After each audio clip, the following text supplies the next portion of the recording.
our book, Celebrations. Some of you have seen them or read them, and some haven't. And let's see, Carolyn's book has been out for just about a year and a half now. Year and a half, and I'm about 5 months. And we both had written books about the Meher Baba Spiritual Center, which is across from the mall, north of Restaurant Row, and talked recently about how as we get older and our connections deepen, we feel more and more interested in sort of the history of how the Meher Baba Center formed and the creation of the Meher Baba Center. And so we decided we'd like to share some of those stories with you today. And for those of you who may not know much about Meher Baba himself, who is the inspiration for the Meher Baba Center, he was an Indian spiritual master who lived in India, born in 1894, passed away in 1969.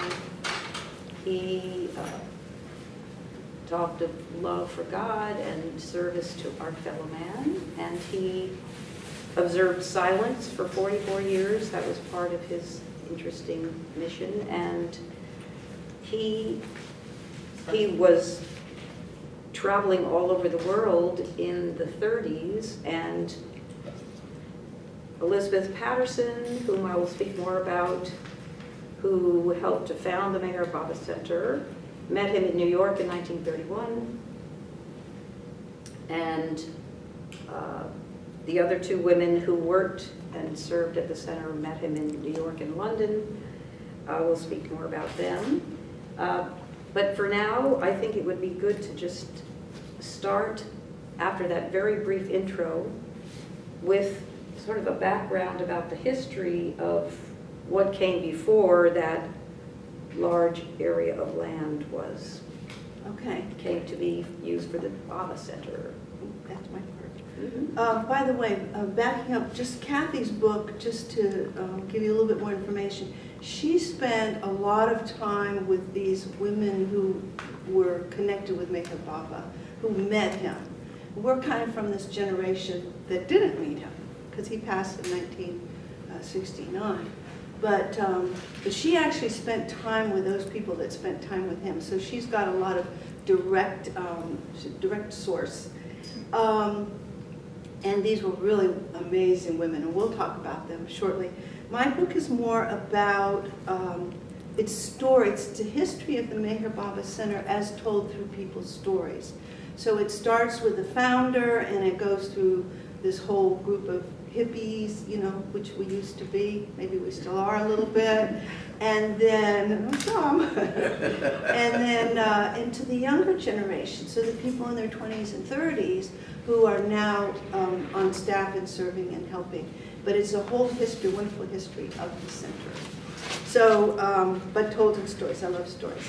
So, in this book, one of the storytellers is a person named George Eaton. And George Eaton's father was a man named Frank Eaton, who was the first caretaker, first person to really live on the center and take care of it back when it was complete wilderness. So George grew up in this environment.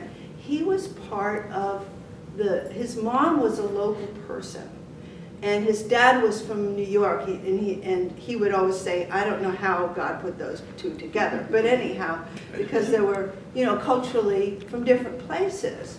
But George was is quite a historian himself. We were going to invite him, but he had neck surgery yesterday. He said, I'm sorry, I can't come. So, so I want to share a little bit, because he's quite knowledgeable about the history of this part of South Carolina. So we lived in Chestnut Hill. Now you all know where Restaurant Row is, right? Restaurant Row. So they live behind Nikado, which is a Japanese, everybody's probably seen if you've driven by, and there's still a little house tucked away back in there. That's where he grew up, long before Restaurant Row was Restaurant Row. So he shares a little bit of the original history. Where we lived in the Chestnut Hill area was originally part of the Vaught plantation. It's a common name of French derivation. There was Peter Vaught Sr. and Peter Vaught Jr. Their house appears to have been near what is now Restaurant Row, just south of the center. Going behind the Nikata restaurant, one can walk up a little hill where there was a field. I used to pick up a lot of old Indian pottery there, and there was also some old brick around an old house site. That was on Old Kings Highway, which originally was a stagecoach road, and we still see remnants of that running by Walmart, and it also runs through the center. So I assume that was probably where the house was. I read about it in Barry's Blue Book. If you want to get some history of Myrtle Beach, that would be a very primary source.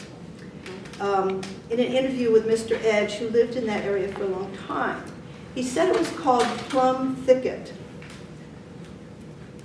I can remember when I was small, there were plum trees everywhere on that hedgerow. So it just fell into place that this is where the house of the Vaught plantation was. There was also a cemetery over there. If you turn between the Conway National Bank and the CVS Pharmacy and go down Chestnut Road, after you make the little turn in the road and start down the hill, there's a lake that you cross. And the hill to your left is where the cemetery was. That may be where some of the Vaught's were buried. Of course, a portion of that same Old Kings Highway passes through the center. When you come in the main road of the center and you get to the crossroad, the road that you're crossing is Old Kings Highway, going both left and right. If you turn left, there's part of an old foundation to the north. Since Baba said that the center should be on virgin land, it may not have been a residence. I'll have to admit, I snuck into the woods there with a metal detector one time when I was young and found some old single-piece buttons they had made years ago. They're kind of flat and made of brass with a little loop on the back. I also found some square-cut blacksmith-made nails, some little pieces of pottery, and little pieces of brick. Nothing of any real value or interest in terms of collections, but you could tell there was some kind of building there. There's also what they call a postal tree. These are still there, but they're less and less visible as time goes by. A tree with a big knothole in it where mail would be stored when the stagecoach went by. Folks traveling north and south would check the hole and take the mail as far as they were going. So mail went that way. George Washington also traveled that highway on his southern tour in 1791. If you go right at the crossroads, you're following the Old Kings Highway until the beach road, what we call the beach road at the center, turns to the left. And where it comes out, if any of you know where, what's the name of that? Land's End. Do you know where Land's End? There's a big condo on the water, and so Old Kings Highway kind of goes in there, and then it goes around where Walmart is. The Indians certainly lived in the general vicinity of the center at one time. The inlets and lakes were a great source of food for them. There are many signs of Indian activity on the center as well, and one sees many remnants of oyster and clam shells that would indicate that they probably feasted in that location. When I was a kid, I used to pick up Indian pottery by the canful down by Plum Thicket and sell it to Aline Coates for $1. That was my income. I wish I had that pottery now. Now there's another little piece I'm going to share with you about his mom, because this is very much the culture of this area before it's turned into a big resort area. So this is very short about his mom and the culture she came from. So like I said, his father was from Schenectady. He had met Baba very early on, and he gave up everything really to move down here and live on the center. He lived in what we call a chicken coop.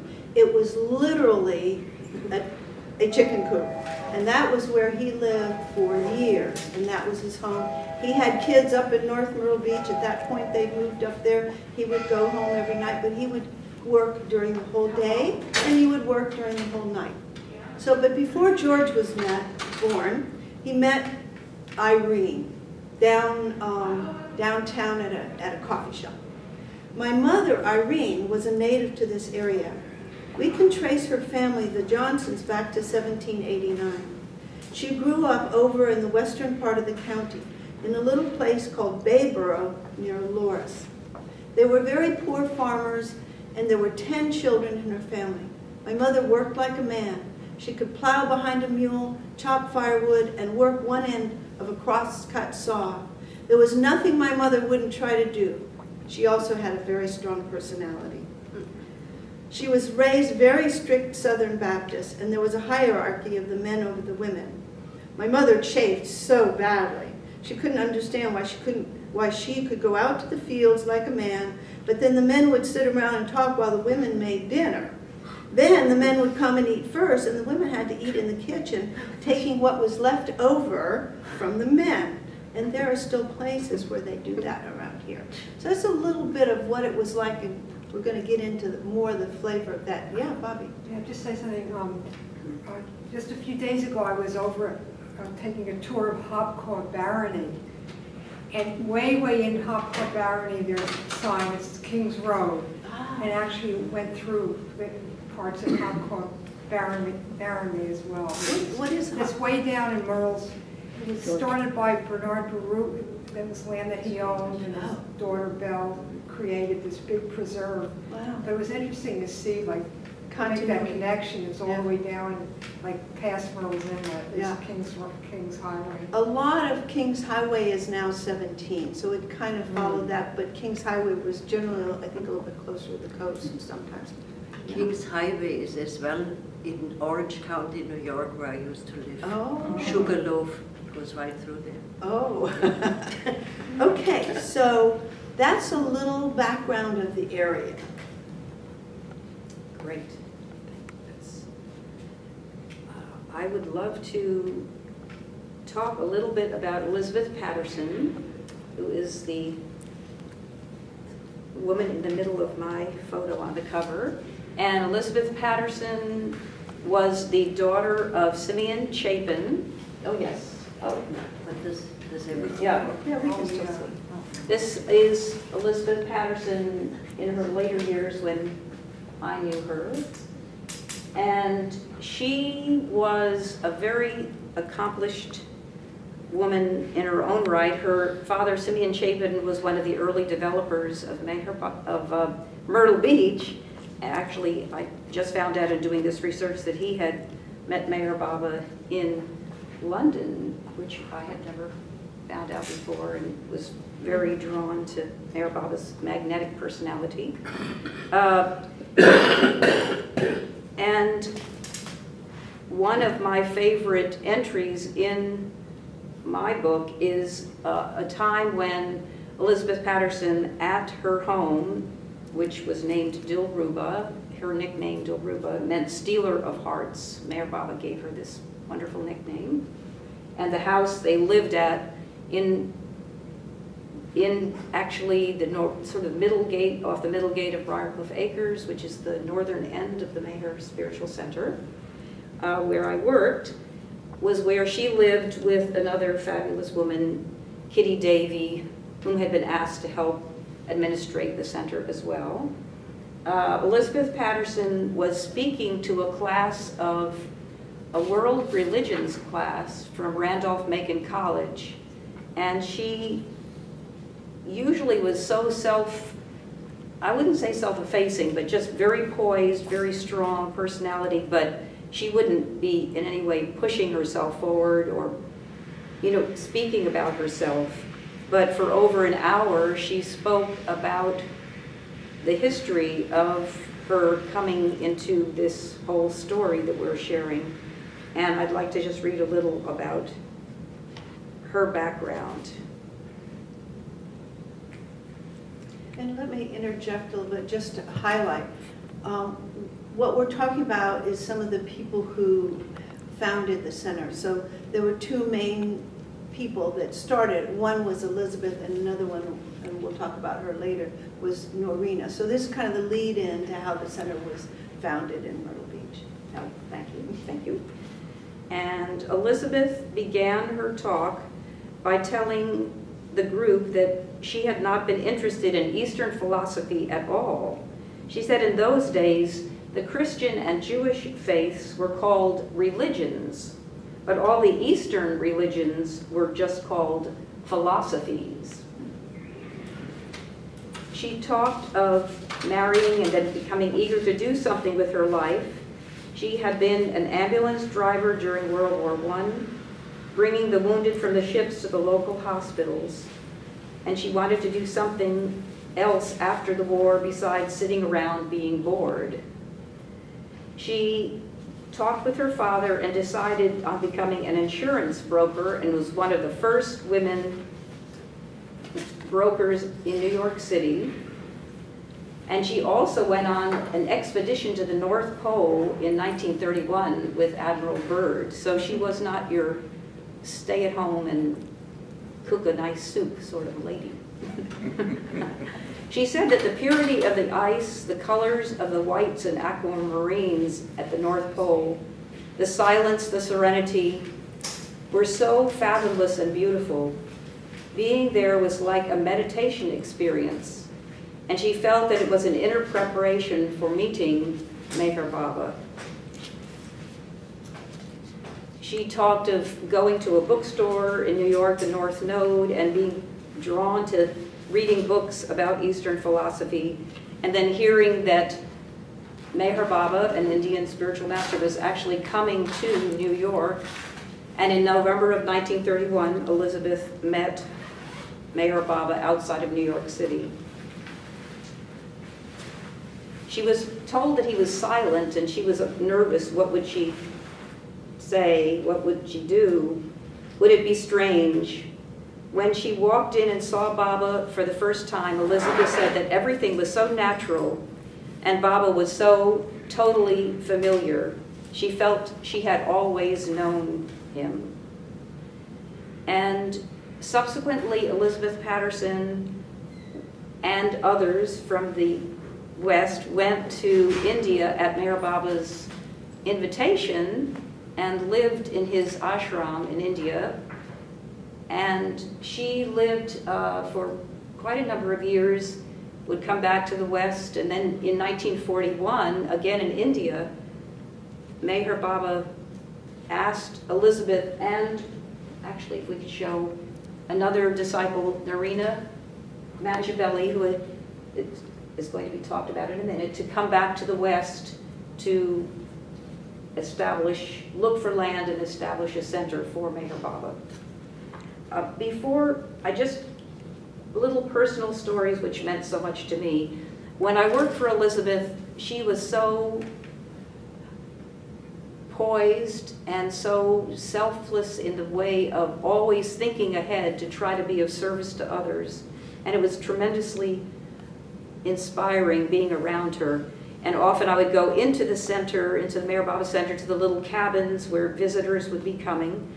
And she would have me check, for instance, one day if there was a teapot in one of the cabins, because she knew that Darwin and Jean Shaw, old-time disciples, were coming from New York, and that the wife, Jean, loved her morning cup of tea, and she had to have that little teacup in the cabin.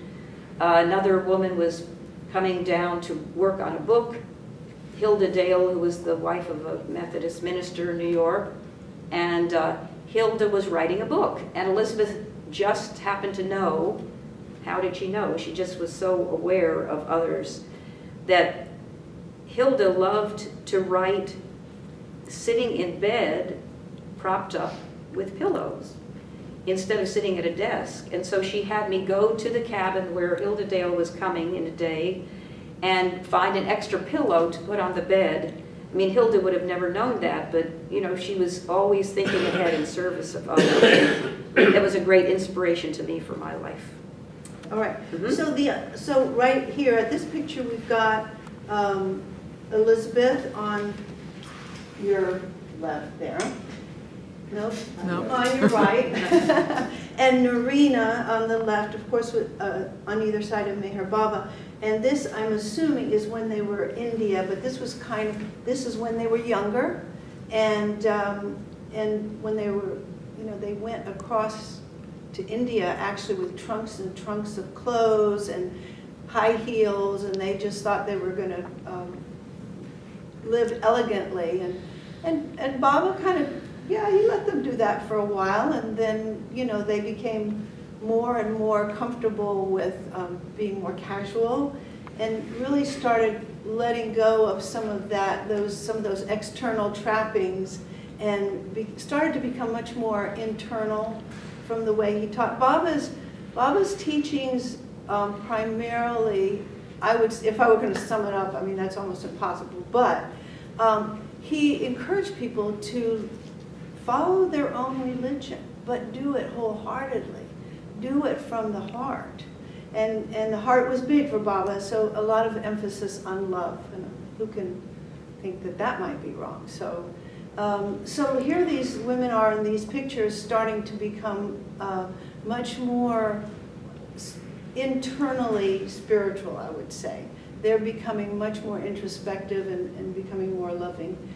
And so,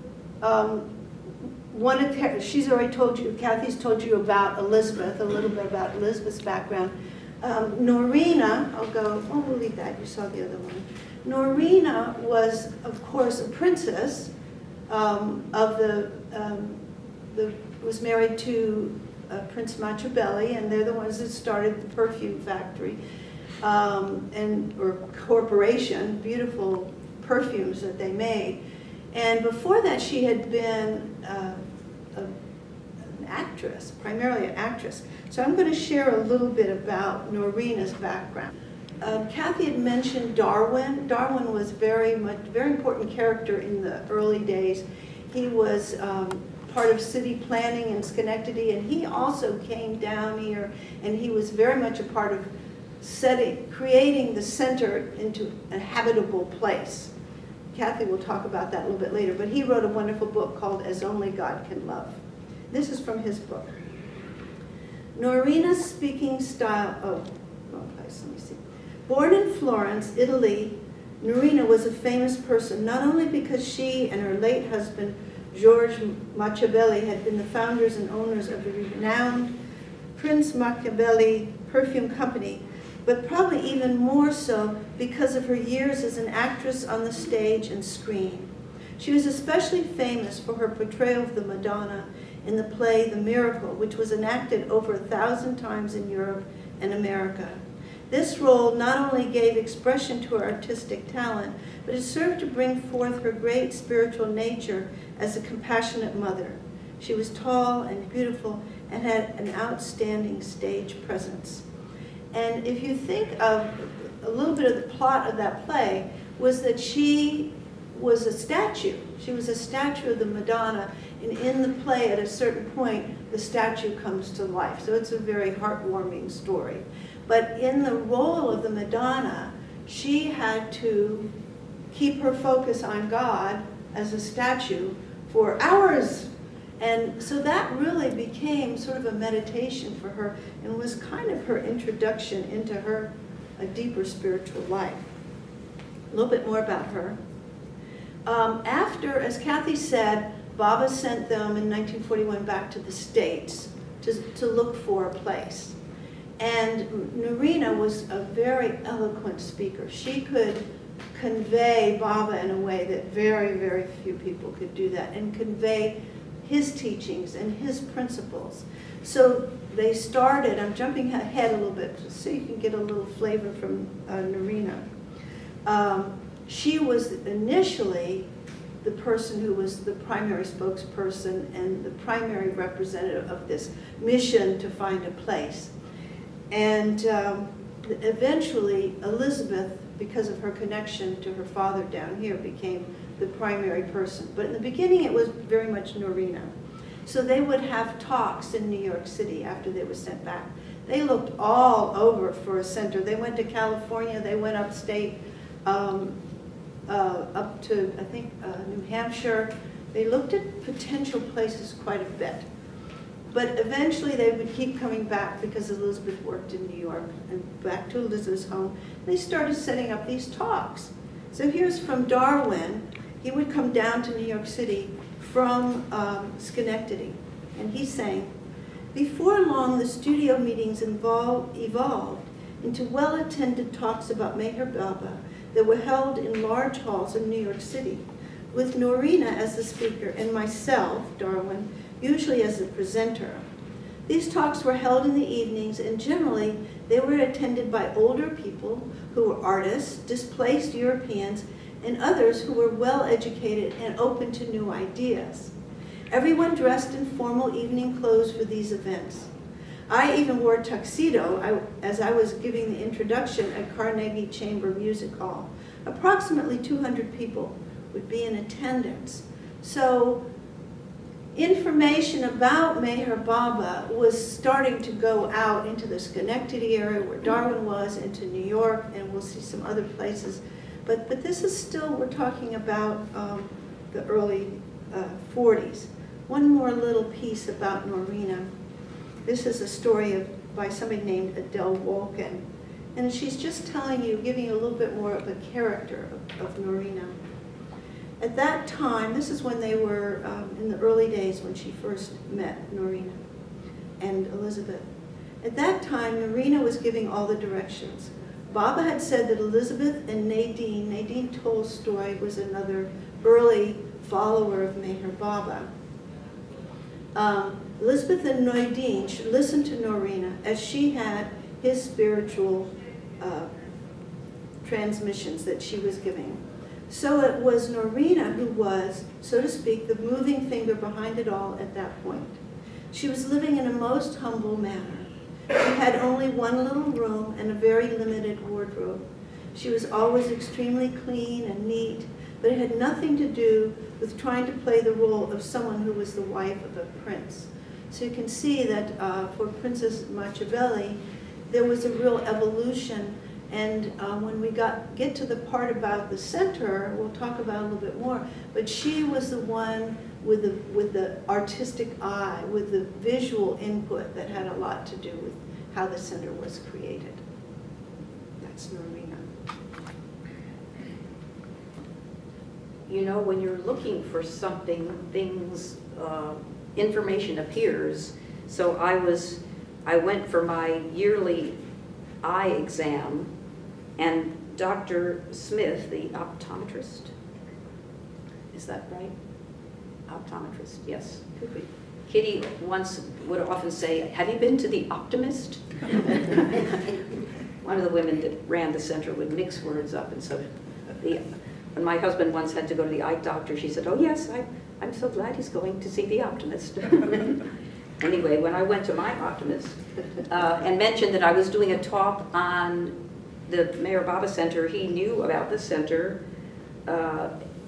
It's a long story, but it turns out that his father wrote a history of Myrtle Beach, and he gave me the book. So, and there was a little bit about Simeon Chapin, who is the person who really developed Myrtle Beach, and his daughter, Elizabeth Patterson, helped Meher Baba's wishes come true here. So in this book, I found this about Mr. Chapin. The Chapin family lived in New York on 5th Avenue. They had another home in Chicago, a summer retreat at Lake Geneva, Wisconsin. The Chapin family was attracted to the southern climate. In 1912, they built a home in Pinehurst, North Carolina. In 1911, Mr. Chapin visited this area. He was impressed with the beauty of the Strand, freshwater lakes, hunting and fishing. When he was contacted about investing in land along the coast, he had the area surveyed. And then in 1912, he went into partnership with Frank and Doug and Don Burroughs, and he bought 65,000 acres, which is a lot of land. And so he was always trying to, and eventually formed the Myrtle Beach Farms Company. He was always trying to entice his daughter to come down from New York or wherever, if they were vacationing in Wisconsin, to come down and see his beautiful Myrtle Beach. And there's an interesting letter that Elizabeth Patterson writes about finally visiting this area for the first time in 1934. So she writes, 1931 was when she became devoted to Meher Baba. Here we are in 1934, 3 years later, and she's writing to Norina, whom she's already befriended. And she said, Kenneth and I, Kenneth, her husband, and I, are south for Easter week with Father, and we motored over to his place in South Carolina, where I had never been before. The beautiful beach reminded me of our Oceano sand dunes, a place in California that she had been in 1934. Oh, yeah. Must have been in early 34, right, Valerie? Yeah. Oh, good. Okay. Let's see. Okay, we tented out. The sand dunes extended for 35 miles instead of 15 in California. I did not care as much for the inhabited portion as we drove in a car along the Strand, but the wild stretches without houses were beautiful. One place especially was fascinating, with 7 freshwater lakes within sight of the ocean. Most unusual, having fresh lakes so close to the salt ocean. So then, as you have heard here and there, that they were invited to India at the end of 1936, lived in Meher Baba's ashram, and in 1941, Meher Baba called Norina Machabelli and Elizabeth Patterson and asked if they would go back to the West and look for land suitable for a spiritual center. And so this is, let's see, in the talk that Elizabeth gave for this world religions class, this is how she talked about that.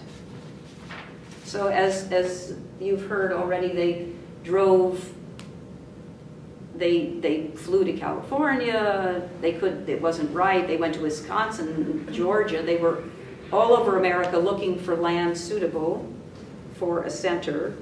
And Meher Baba had told them that he would want them to look for 5 stipulations as they look for this land. She explained that there were 5 qualifications. It had to be in a temperate climate, have fresh water on it, have arable soil, be virgin land, never lived on before, and finally, be a gift given from the heart. And somehow it never dawned on her to consider Myrtle Beach until she, in 1943, was persuaded again to come visit her father. Mr. Chapin said, please come visit. And all at once she remembered this, this stipulation about fresh water, and she had been so taken in 1934 with the beautiful lakes she had seen on her first visit to Myrtle Beach. So she finally was persuaded to hack she and a fisherman who fished the lakes came and brought Norina and Elizabeth in through this totally wild area. And on Easter Day 1943, they stood at a certain point looking out over a beautiful lake.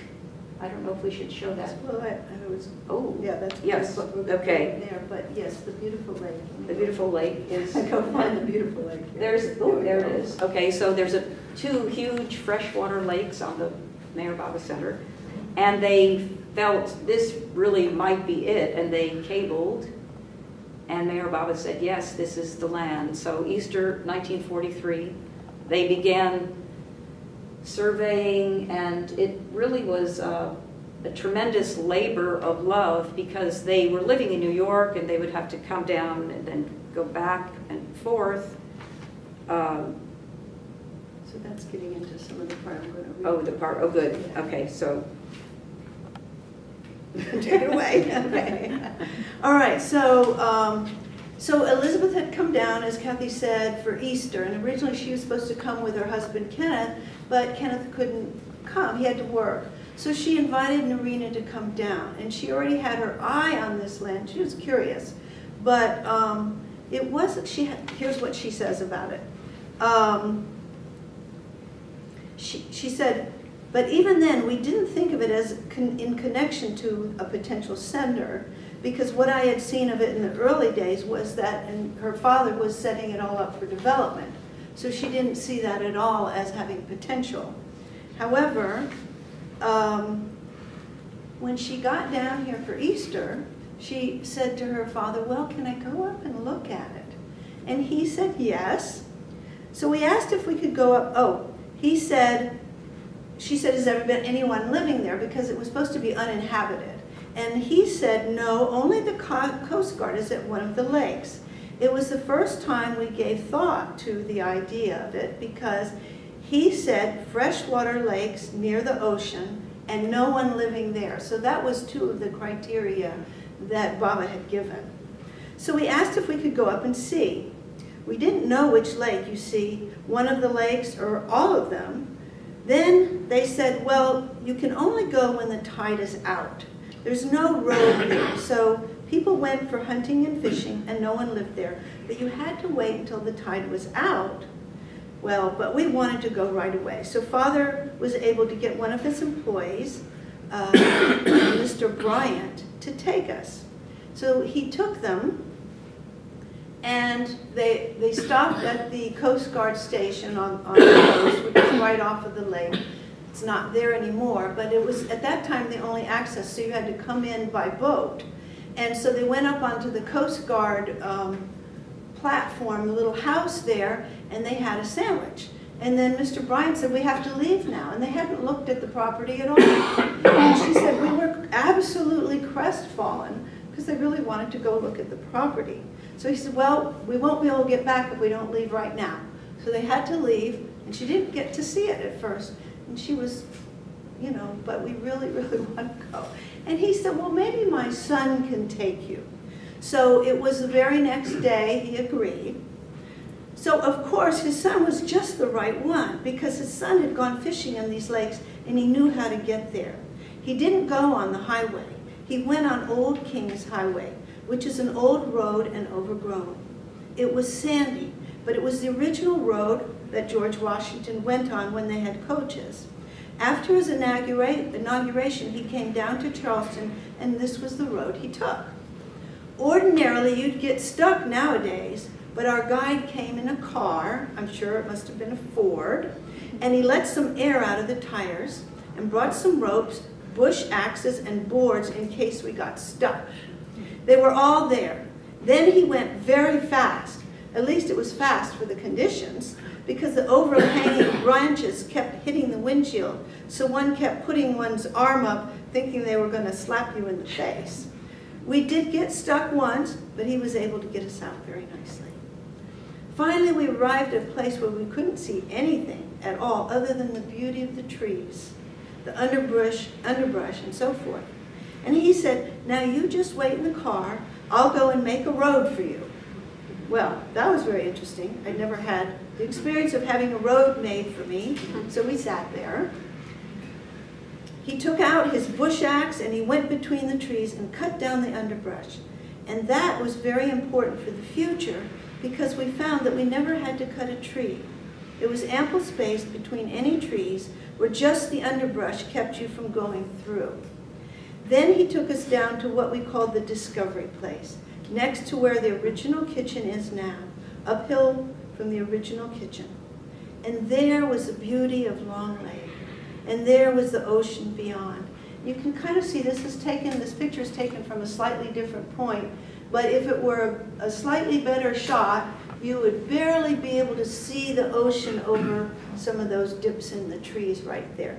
And even today, you can't really see that much anymore, but you could, years ago, it was much more evident.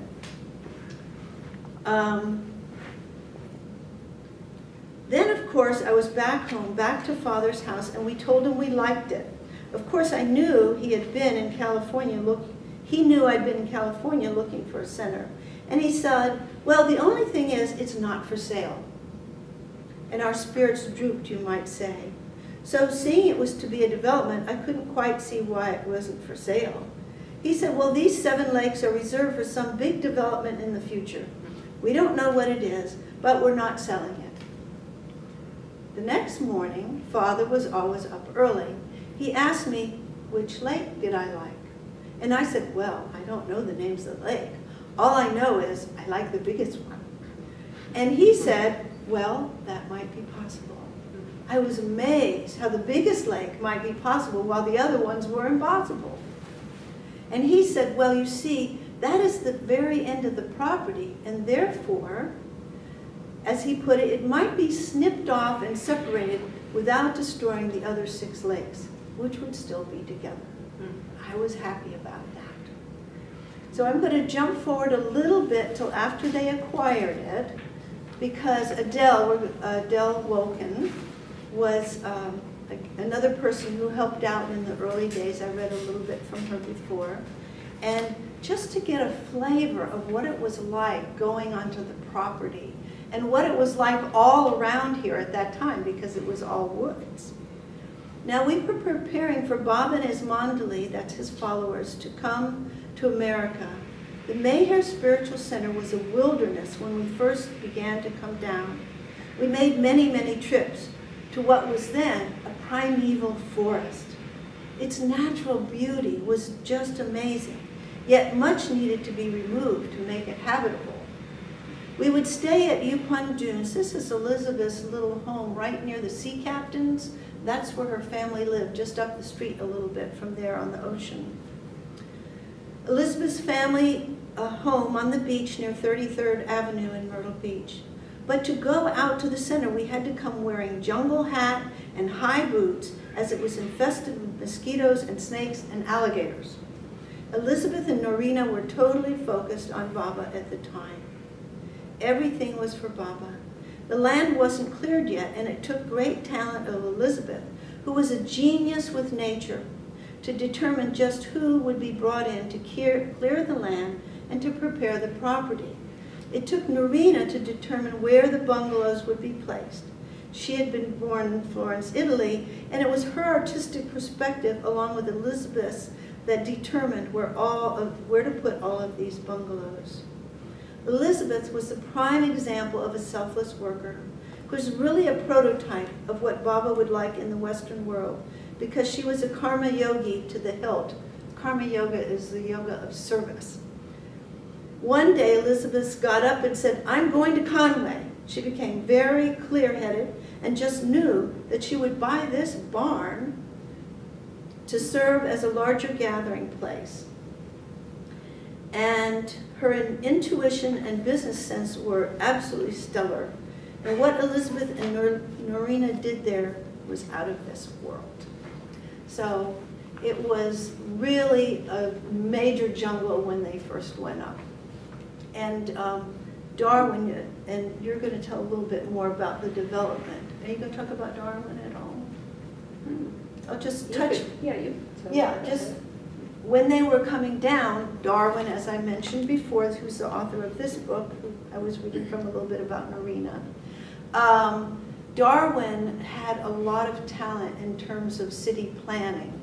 And at the time, the center was really just a huge swamp.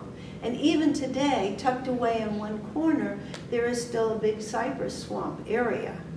But it had to be drained, and they put huge drainage ditches from running almost from the road all the way out towards the ocean or towards the lakes, so they would run off and create a whole different environment. So at the time, it was completely swampy. But that work that George's father did and Darwin made a huge difference in the habitability of the center. One of my favorite buildings on the Mayhair Center is called The Barn, and it was a mule barn. It's now a place for meditation for the most part. A few times a year there are larger gatherings there. And Elizabeth Patterson talks about the finding of the barn, which I found was wonderful, because she said, you know, it's hard to buy a barn. You just don't usually see ads in the paper, barn for sale.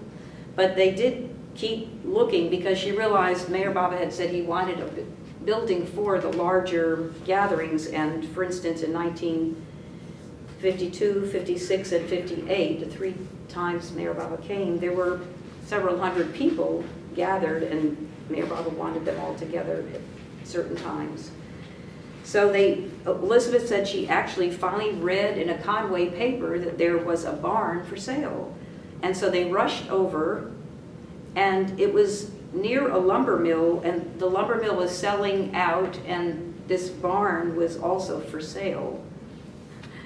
And she said they went and they saw this barn with no floors, a big hayloft, big doors, and it was a mule barn, and you know, it looked very sturdy, but still she was trying to figure out how she could, it looked perfect for a larger gathering if it could be moved. And so she asked about the mule barn, and the man at that area, the lumber mill where they were selling the barn and lumber, said, "I'm sorry, it's just been sold." And she said she and Norina's hearts sank. And then, you know, she wasn't going to give up, and she said, "Well, whom did you sell the barn to?" And insisted on getting the address of this man out in the middle of nowhere, in the country outside of Conway. And they drove right to the house. The man had left, but the wife was at home. And they talked to the wife and said, we really would like to buy this barn." "Well, I'm sorry, he's just sold that barn." And then she said, "Well, I don't think he would sell it, even if it was for twice as much money as what he bought it for." And so Elizabeth, being a good businesswoman, thought, twice as much. That's what I'm going to do. So they waited and waited. The man never returned. And they got information on his truck color and size and make, and they rushed toward Conway and saw the farmer, flagged him down. And when he heard that they were offering, he had bought, okay, they said, "Sir, we are really wanting to buy your barn, the barn from you." And he says, "Well, I really wanted that barn, and I paid $300 for that barn." And right away, Elizabeth said, "We'll pay you $600, and the barn was theirs. So right away, they actually disassembled the barn outside of Conway, and can you imagine, piece by piece, renumbered each part of the barn and reassembled it on the center, and it's beautifully situated in a grove of beautiful old live oak trees with beautiful Spanish moss. And do you have a photo? Do we have a photo? We don't have a photo of the barn. Oh, that's too bad. We have photos of other places.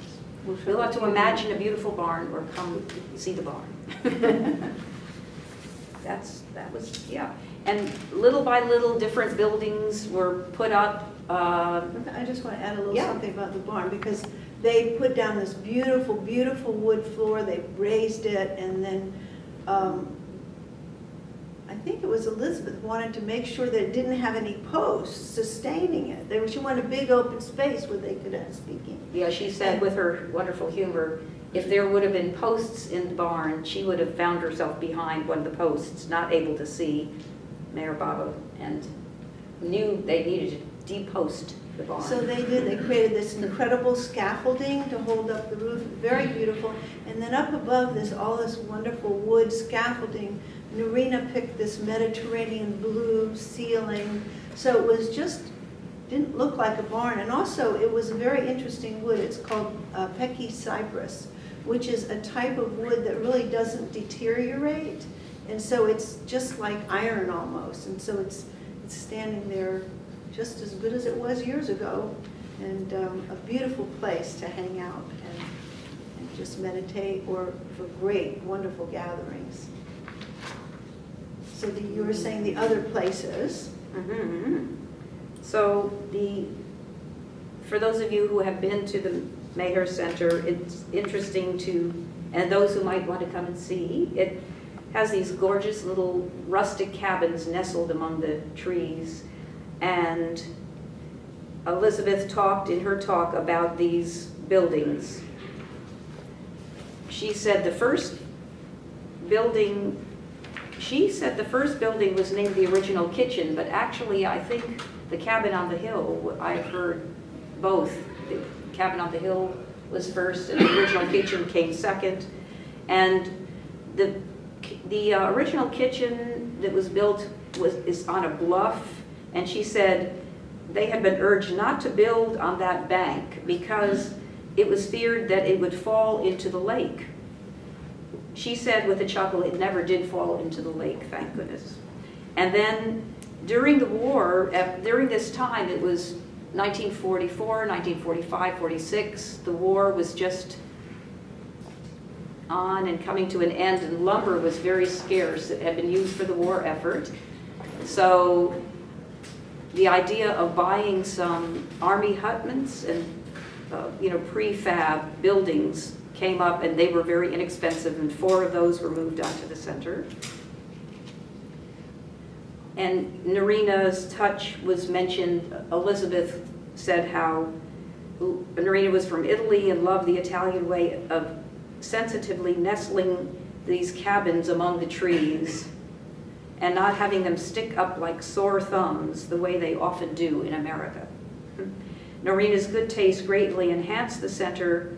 She carefully planned where each cabin would be and tried to set each within the lay of the land and the trees there, artistically yet comfortably. And then Elizabeth closed her talk by saying that Baba visited the center in 1952, 1956, and 1958.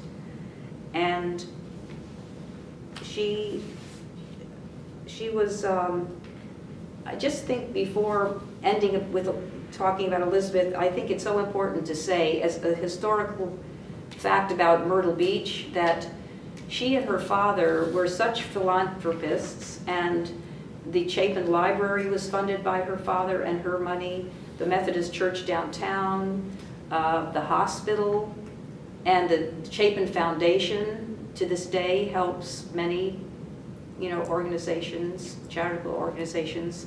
And when Elizabeth passed and we had a memorial at the center, I had been working at St. Andrew's Catholic private school teaching music, and some of the nuns came to the memorial and afterwards came up to me and said, you may not know this, but Miss Patterson endowed the library in the private school connected to St. Andrew's.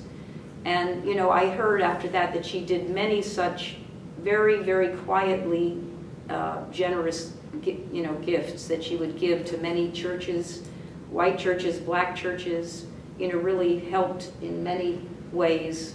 So Myrtle Beach is not just thankful, we're not just thankful for the Mayor Baba Center, but they really put Myrtle Beach, Yeah. I don't know how she was a very important person. Yeah. Okay. Mhm. Good. Mhm. So I'm going to show you a couple of the pictures that just spend a little bit more time with the pictures of the center. Oops, go the other way. So that's just one of the cabins, and that's very typical of the cabins on the center. They're very small. As Cathy was saying, Elizabeth was a genius with making things happen. You were not allowed to build houses during that time. You could not use wood, but you could do little farm places, and you could do prefab. So a lot of these buildings were bought as kits and put together because that was allowed during the war. And even some fencing that was put up around what later was established as Baba's house, that had to get special permission for many of these things, or somehow work around the rules during World War II when there was so much scarcity and a lot of the resources were being directed to the war. So she was just a businesswoman to the hilt, but at the same time she had a regal but very quiet presence. So she and Nerina put these places together. Oops. This is a bridge. There's there is a little lagoon on one side of the lake. So, so there's the lake on the right. I'm going to go back to that picture. There's the lake, and then the boathouse. Sometimes there's a little boat there. That's right on the lake. The lake's to the right, and then beyond that is a bridge, and there's a little lagoon right on the top side of the water that you see there, and that goes to this other side of the center. So they just nestled all of this stuff in a very picturesque way. Yeah. That's stepping stones to go from the boathouse up to the top, and on your left, you can't quite see it, but that's where the original kitchen was. And George's father, Frank, used to say, of course, in the early days, they didn't have any way to refrigerate food, so they had this little teeny place they called a kitchen, and they put things in buckets down in the water to keep things cold. So it was very, very rough. But now it's still rustic, but it's a very beautiful place to be, and just very peaceful and quiet. So, so time passed, and these amazing women just, they pretty much took care of that place, and it was sort of lay fallow for a while. Once in a while, folks would come down from New York or from other parts of the country. They'd come to visit, but it was a very quiet time for quite a while. And then Meher Baba passed in 1969. And something started happening. You remember, how many of you remember the 60s? Almost everybody, okay. So those were wild times, and I was one of those wild people. There were, somehow people started hearing about Meher Baba, and eventually someone would tell a story, and they'd say, well, there's a center down there in South Carolina. And at first there wasn't much going on, but then all of a sudden all these hippies started to come and visit. So here were these lovely, cultured Victorian women stationed here in the wilderness and running this very quiet little spiritual retreat. And then these people start coming, us, started. And they were very, very different from the Victorian women. So we had Norina, we had Elizabeth, then there was another lady named Jane Haynes. Jane Haynes was an actress and a director, and she came down to run to direct a show at the Ocean Forest Hotel. The Ocean Forest Hotel was this very, very grand hotel in Myrtle Beach. And so she came down, and in the process of coming down to direct this, she had a famous actress come, Zazu Pitts. And so, okay, so she needed to show Zazu around. And she heard that there was a showing of houses, of the big, elegant houses in Briarcliff. By this time, Briarcliff Acres was starting to be built up. And so she set it up so Zazu could go and take a look. Well, Zazu never showed up. And the person who was going to show them said, well, I'm taking you, Jane. And so Jane was taken over to see all these houses, and that's how she heard about Meher Baba. And she eventually became one of the main characters. And we're going to meet her here in a minute. But so Elizabeth, Norina, and then Jane also became a major person. And then you're going to talk more about Kitty eventually, right? So here come all these characters. One of them was named Marshall A. And Marshall was, well, he describes himself as essentially a failure. And he was failing out of school. His parents lived in Briarcliff Acres. And so he came down one time, and he had heard about Meher Baba. And suddenly he just had to know more about me. He had to know more about Meher Baba. And somebody told him that Jane Haynes was the person that could tell him more about Meher Baba. So, but you have to see, here are all these Victorian women, and then along come these scruffy, long-haired kids, and they don't seem like they fit into the original idea of, you know, the discipline. These women were so disciplined. I mean, the center was a place, there was no alcohol, there was no drugs, people were not, if you weren't married, you certainly would never stay together on the center. It was very strict spiritual discipline. So here come these kids, and so Marshall was very much a part of that. He had gone to school in Chapel Hill, University of North Carolina, Chapel Hill. He's coming back to Myrtle Beach, and all of a sudden, he has to know more. So the next morning, I went up to where the Haynes family lived on 74th Avenue, and what they called Happy House, a building that was later donated to the center and moved in parts, and it became some of the later cabins. Their home was one of those houses with a big screen porch on the back, which was the natural way to approach the house, not by the more formal door. The house was up on blocks, so it was up several feet. I approached the house and knocked on the back door. Jane Haynes came out. So she was the first Baba person I ever met, but that was certainly not true of Tommy, a friend of his who told him about Baba. Turned out Tommy turned into a Baba person later. It was 9 o'clock in the morning, and Jane was in her bathrobe, not prepared for the day.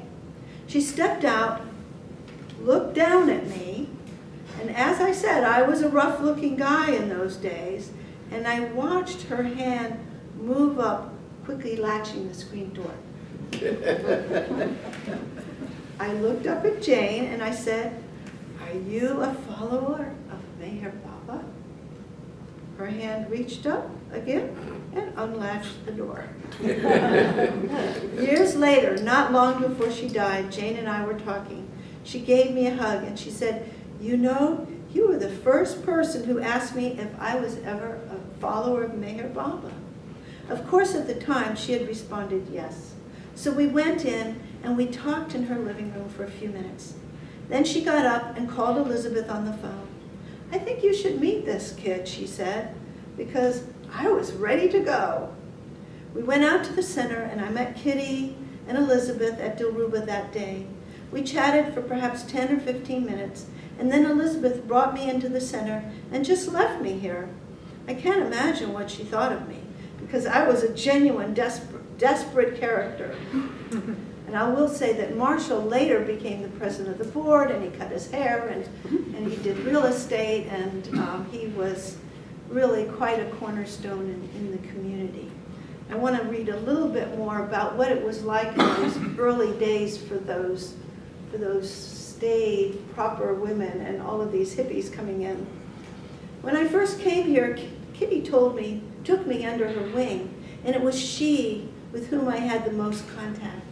She had the ability in the late 1960s to relate to and be with these young people who were, like myself, lunatics.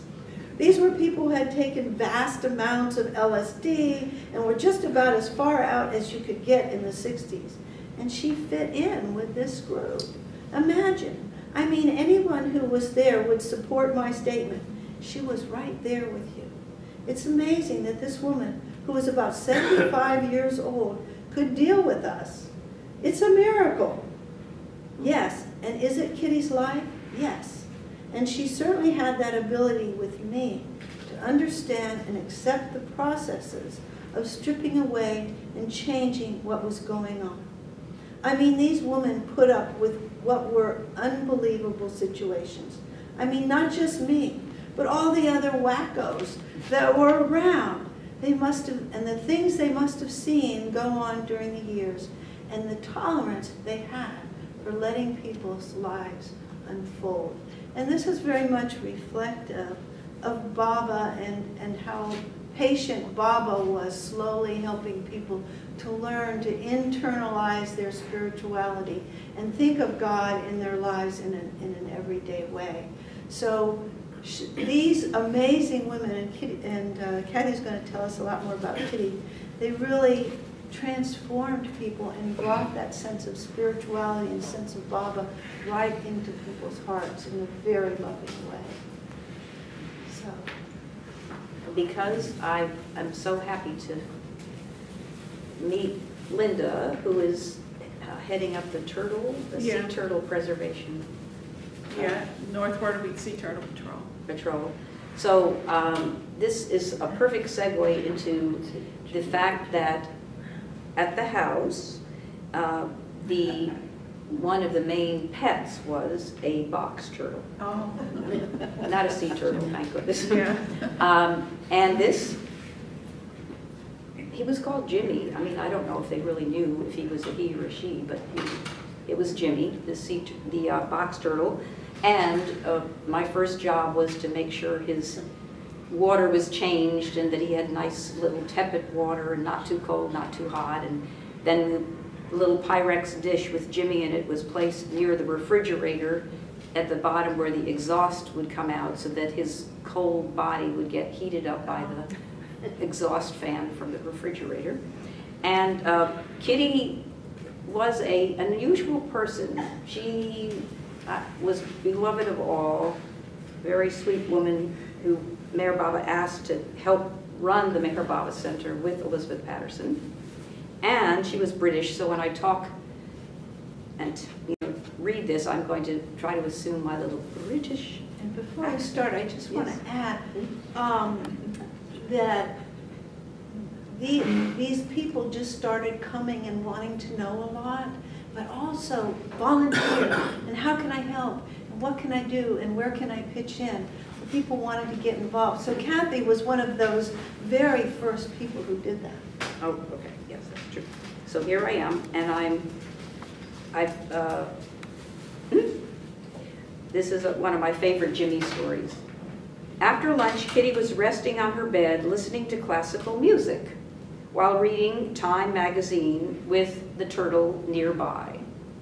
When I came in, she put the magazine down inadvertently on top of him, then picked up the astonished turtle and exclaimed, oh yes, Jimmy loves music. Now, you can hear the music, Jimmy. Then she put him up to her face so that his little beak-like jaw was kissing her cheek. I said, Kitty, there are two music lovers in the house, you and Jimmy. She thought for a moment, and then, taking my statement completely seriously, she said, oh yes. I suppose Elizabeth doesn't really like classical music all that much.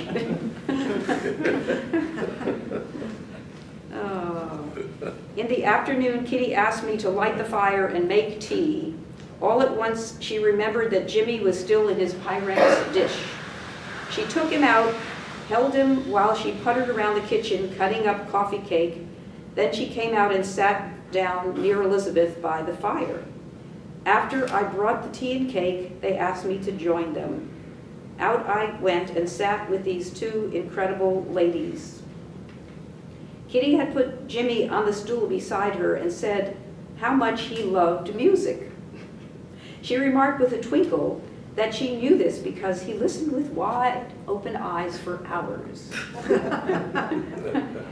Then Elizabeth spoke of Jimmy's eventual demise, and she said that when his earthly turtle life was over, she wanted to bury him in the area beyond the back porch overlooking the lake, underneath the bird bath. She said that this would assure his return as a beautiful cardinal. I have a picture I'll just share with you with some nice turtle pictures. After lunch, when I went to help Kitty get up from a rest, I noticed Jimmy on her bed with his head poked out of his shell. She didn't want to disturb him, so as she was leaving to go to the book room, she said, oh, now, put on some music, something the turtle would like. I loved this, that she said this with complete sincerity. Tell us more. Oh, golly, there's so many. I don't know where to start. A little bit more more about Kitty. A little bit more about Here are a Kitty. couple pictures of. Yes, Kitty was Elizabeth was so, she was the real behind-the-scenes business person who administrated the center. Kitty was the people person and loved everybody, knew everybody. Did you meet Kitty? Did you meet Kitty? Maybe once. Once, yeah. And so at all the gatherings, she was always surrounded by loving kids, adults. Jane Haynes, the actress, is behind Kitty in the blue. And, you know, she would always say very silly things. And which became known as Kittyisms. And everybody in this room who knew her has their share of Kittyisms. So one or two of my favorites. Somebody came to the center and she was told that this person didn't come by car or by bus, but that this person had hitchhiked. And you know, she was always mixing up words. So she turned to me and she says, "Oh, I just heard that a hijacker arrived at the center."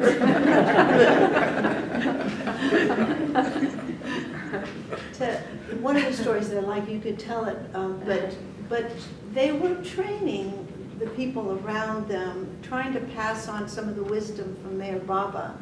And so there was always this wonderful, constant sense of focus on your spiritual life. Tell about the books and the late not having, when you couldn't remember Baba, the conversation, you couldn't remember your okay, I'll tell you. Are you I actually heard this story from somebody else, and then I heard it from you, so I think it happened more than once. Okay.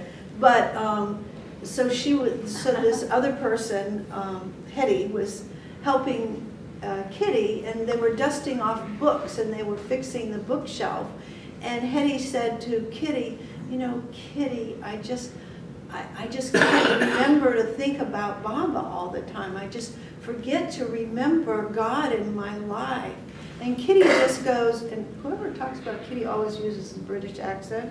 "I didn't meet her." She said, oh, don't worry about that, dear. I just call that my fallow times." And so something like that was always helping people to just get a wonderful little lesson in life. Mm-hmm. So, and you have more little lessons. And Yeah. throughout Cathy's book, I love Cathy's book because the way she tells her stories in the book, it's not just, I mean, when I heard she was going to do a diary, I'm like, okay, another diary. But when I started reading this book, one story after another, not only are these great stories of these wonderful ladies, but then Cathy goes back and she's writing in her diary, and she's reflecting on what she's learning and what she got from it.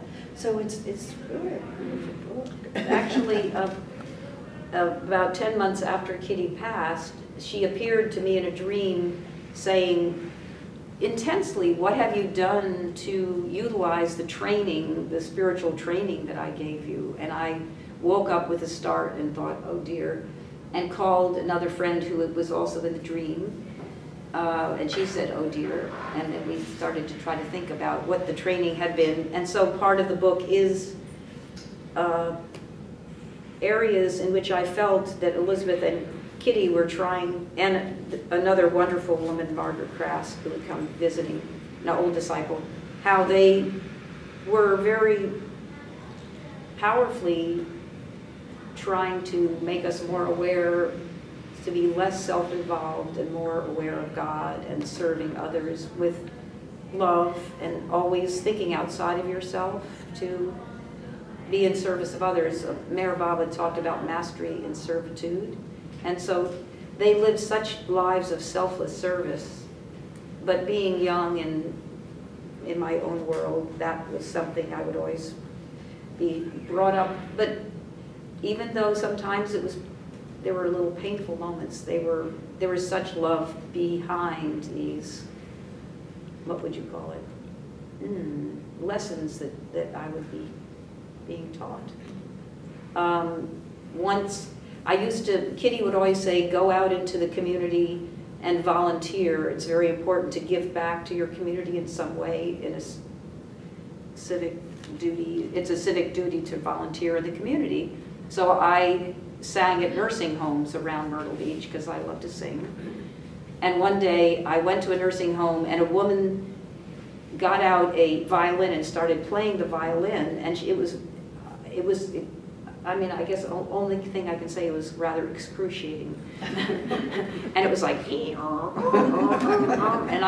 when I came back and I told Kitty, you know, that this older woman in the nursing home had played this violin and that was not up to par, she instantly lit into me with some intense anger, and she said, how can you say such a thing? This woman is, she didn't say stuck in the nursing home because she was British. She would say, she's an older woman and she's been there but she's trying to give back and she's trying to be of service to others and lift others up. And basically she was saying, you should always look at the cup as half full and not half empty, and always think of the positive and the best in others. So that was a very powerful lesson. One of the things that, I'm remembering one that Marshall told. Again, Marshall's one who stored the hippie story that I read. And he was telling, again, when he was young, he lived in Briarcliff Acres, and one of the entries into the center is where Kitty's and Elizabeth's house was, which is essentially right in Briarcliff Acres. So he would pass by Dilruba to go in and out of the center. And so he got to kind of thinking that the center was, you know, kind of his place. And he was walking by one day, and Elizabeth was up, the top story is an attic. And all of a sudden, one of the windows of the attic pops open, and Elizabeth, who's always so poised and regal, and she looks out and she calls out to him loudly, "This is not a hotel!" And he could not figure out why she said that to him, but it always stuck with him to remember that this was a retreat and a place of going inside and being respectful. And so it was a big wake-up call for him. And Elizabeth had that kind of, you know, real intuition. She had a great sense of humor, but she also could just say things like that that would just touch somebody at the right moment. So they were really amazing women.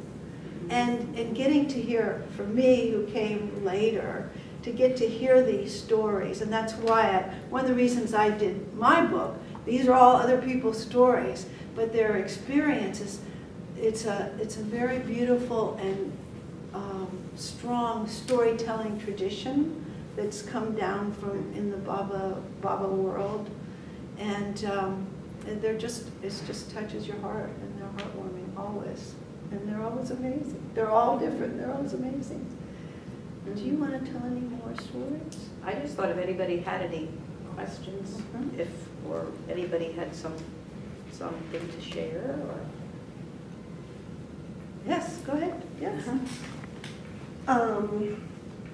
I'm not from here originally, but I had the luck to fall in with an Horry County native when I moved here in 1974.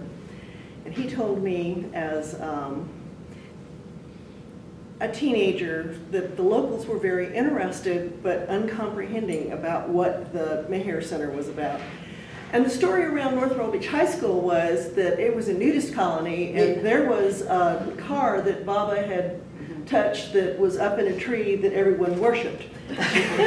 So of course he was very interested and wanted to go out and see this place, so he did, and was greeted very cordially and given the tour, and he felt much better about it. And a friend of his from high school, his grandfather was the mayor of Crescent Beach before North Myrtle Beach was combined. And one morning over breakfast, his grandmother said, "Oh, you've been going to that Baba Center? I like that Baba Center, that Baba fella." "Grandma, did you meet him?" "Why, yes, I did. Elizabeth and I went to the airport to meet him, and I was representing Crescent Beach." And he said, "Do you remember anything?" Well, he was just so nice. I don't recall that he said much, but he had the nicest smile. Yeah. Yeah, the rumors abound. I was taking Bobby to the airport. You might remember this. We took her to the airport, and what happened was her plane got canceled, but we just found out last minute. So this porter had taken her bags, and then we had to retrieve the bags. And so it turned out there were several Baba followers together there. We're talking about Baba, and the porter goes, "Are you the guys from the nudist colony?" Like, whoa, it's still out there. But it's sure not. Yeah, with all that luggage. And all that luggage. India for a while it's gonna go, right?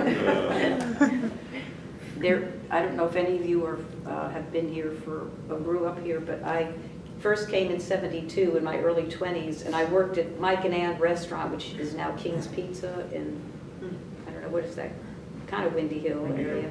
Yeah. And when the local guys would come in and hear that I was a Baba, they would instantly want to go to the center. And then when I would kind of tell them what was really happening there or not happening there, they lost interest completely. You know, everybody wore clothes. Men and women stayed separately if they were. It really was a true rumor in the sense that there was a lady named Patterson who did run a nudist colony somewhere in this area. That's right. There was? And the nudist, it got into a directory of nudist colonies. Oh my goodness. And the name Patterson was there. And it's interesting because Elizabeth maintained a presence in the community, and that's what you were saying. There's a number of buildings, there's a park named after her, and she always went to the Methodist church. She never stopped going to the Methodist church and being part of Baba's teaching is to practice your own tradition, but do it with heart. And so, but the Chapin name and the Patterson name, sometimes people didn't realize it, but I remember John Leiter is a lawyer in town, and he's also a Baba follower. And he was doing a trial one time, and one of the people on the other side of the trial, and I don't remember exactly what the trial is, but he was defending one side, and an old elderly gentleman from the other side is a black man, and Elizabeth did a lot of helping out in the black community. Mary was a big part of that volunteer work that was going on. But the guy comes up, he's in a suit, and he just, even though John is on the opposite side, he says, we really appreciated Mrs. Patterson so much. And John was just, it's when he first realized how pervasive Elizabeth's gift and her service into the Myrtle Beach community was, aside from all the work that we were kind of more tuned into at the Maher Center. She was quite much loved in this community. So thank you for coming. Thank you.